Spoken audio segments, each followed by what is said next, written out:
दावत की है।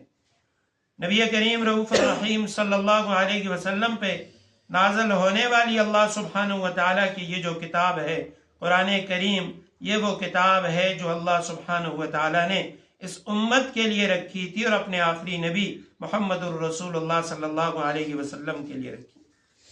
इससे पहले कोई भी किताब ऐसी नहीं है जो कुरान करीम का मुकाबला करे या कुरान जैसी किताब हो, बल्कि उलमाए किराम ने एक नहीं कई इम्तियाजी खुसूसियात कुरान की लिखी हैं कि भाई ये कुरान करीम अल्लाह की वो किताब है।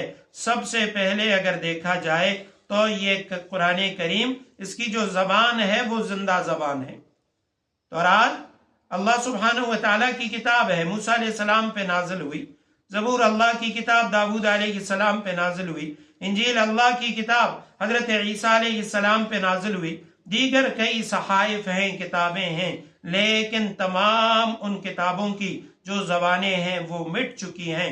वाहिद कुरान करीम है जिसकी ज़बान जिंदा है। ना सिर्फ ये कि क़यामत तक बल्कि हमेशा हमेशा के लिए जन्नत में भी ये ज़बान बोली जाएगी।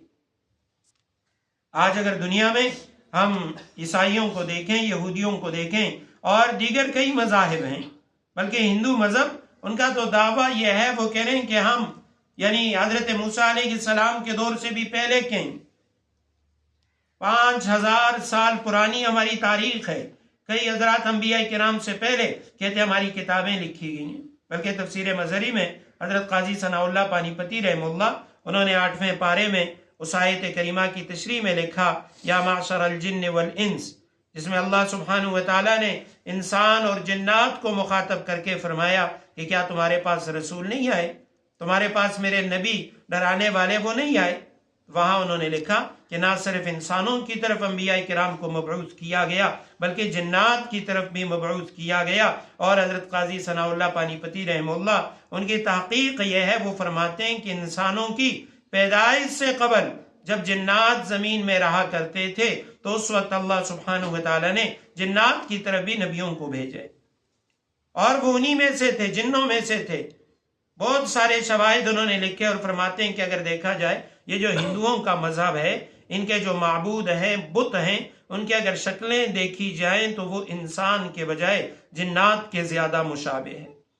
तो ऐन मुमकिन है जिस तरह इंसानों में बुत परस्ती वो दर आई, पैदा हो गई, और पहले लोगों को शैतान ने यह कहा कि नेक लोगों की, अंबिया किराम के, उनके सूरतें बना के आप अपने घरों में रखें, आपके दिल में इबादत के लिए ज्यादा शौक पैदा होगा। बाद में आने वाले लोगों के दिल में शैतान ने यह बात डाली कि तुम्हारे आबा अजदाद तो इन बुतों की पूजा पाठ करते थे। फरमाते हैं हो सकता है कि जिन्नात के साथ भी यही मामला हुआ हो और आज तक वो उन्हीं नेक लोग जो उनमें थे, उनकी शक्लें जो उन्होंने बनाई, उन्हीं को माबूद बना लिया और उन्हीं की इबादत में और पूजा पाठ में लग गए। अब उनके पास भी वेद हैं, उनकी जो असल जबान है हिंदुओं की संस्कृत जबान है, लेकिन आज दुनिया में उनको समझने वाले और बोलने वाले वो ना होने के बराबर है।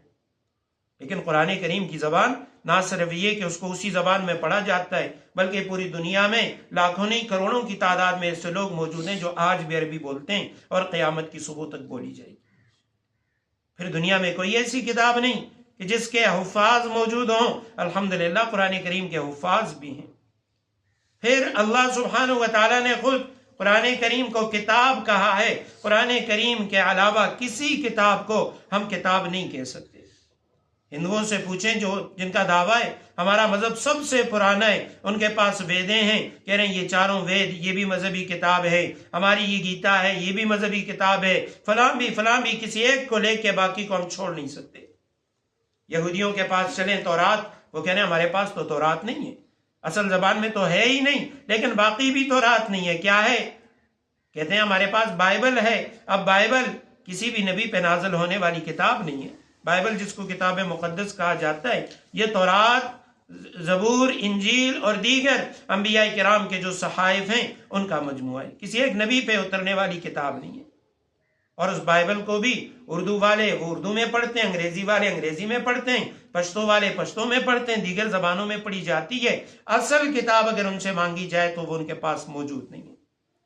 और यहाँ तक के 329 ईस्वी का साल जो है ये ईसाइयों के यहाँ बहुत ज्यादा मुकद्दस साल शुमार किया जाता है।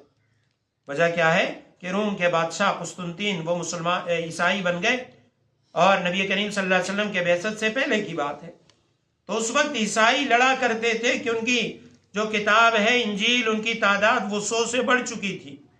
ہر شخص نے اپنے لیے جو انجیل لکھی تھی، یا حضرت عیسیٰ علیہ السلام کے شاگرد جو تھے حواری، وہ لکھی ہوئی انجیلیں بہت زیادہ بڑھ گئیں، لوگ جھگڑوں پہ لگ گئے۔ تو اس بادشاہ نے کہا میں آپ کے درمیان فیصلہ کرتا ہوں، اور راہبوں کو بلایا۔ انہوں نے یہ فیصلہ کیا کہ ایسا کرتے ہیں کہ رات کے وقت تمام اناجیل کو ان کو ہم کسی ٹیبل کے اوپر رکھ دیں گے اور دعا کریں گے اللہ سے کہ جو کتاب ان میں سچی ہوگی اور حضرت عیسیٰ کے تعلیمات کے زیادہ قریب ہوگی وہ اوپر ٹیبل پہ رہ جائے اور باقی کتابیں گر جائیں۔ خود عیسائی مورخ وہ کہتے ہیں جیسے کسی جگہ پہ بندہ کوئی چیز رکھے اور رات کو وہاں چوہے آ کے یا اور کوئی حشرات وہ آ کے وہاں پہ وہ گھومیں اور پھریں، جس کی وجہ سے وہ چیزیں ادھر ادھر ہو جائیں۔ یہی کام ان کے ساتھ ہوا۔ ساری انجیلیں رات کو ٹیبل پہ رکھیں، صبح آئے تو 4 انجیلیں اوپر تھیں اور باقی نیچے گری ہوئی تھیں۔ تو انہوں نے کہا جی اس سے پتہ چلتا ہے یہ 4 جو ہے یہ ٹھیک ہیں اور باقی غلط ہیں۔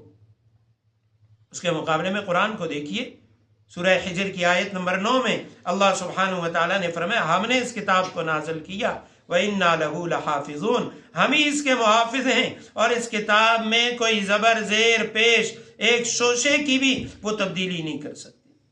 سینکڑوں واقعات موجود ہیں، لوگوں نے کوشش کی کہ بھئی قرآن کریم